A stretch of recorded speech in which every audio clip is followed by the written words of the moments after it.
பரலோக மன்னா என்ற இந்த தின தியானத்திற்கு உங்களை அன்புடன் வரவேற்கிறோம். இன்றைய தியானம் உங்களுக்கு ஆவிக்குரிய ரீதியில் ஆசீர்வாதமாக இருப்பதாக. இன்று ரோமன் கத்தோலிக்கம், இஸ்லாம், பௌத்தம், இந்து, சீக்கியம் போன்ற அநேக மதங்கள் இருக்கின்றன. பாபிலோனின் நிம்ரோத் அனைத்து மதங்களின் தந்தையாக கருதப்படுகிறான். கிறிஸ்துவம் என்பது மதம் அல்ல, மாறாக இயேசு கிறிஸ்து சிலுவையில் அறையப்பட்ட கிரியையின் மூலம் பிரபஞ்சத்தை சிருஷ்டித்த தேவனோடு ஒப்புரவாக்கப்பட்ட ஒரு உறவாகும். நித்திய ஜீவனை பெறுவதற்கு இன்று உலகில் உள்ள ஒவ்வொரு மனிதனும் இயேசு கிறிஸ்துவுடன் தனிப்பட்ட உறவை கொண்டிருக்க வேண்டும்.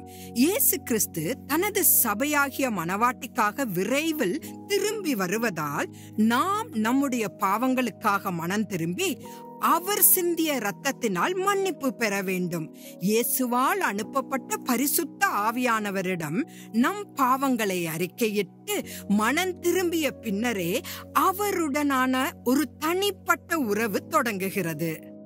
இன்றைய மன்னா உங்களுக்கு ஆசீர்வாதமாக இருந்திருக்கும் என்று நம்புகிறோம். தேவ சித்தமாயின் மறுபடியும் நாளை சந்திக்கலாம்.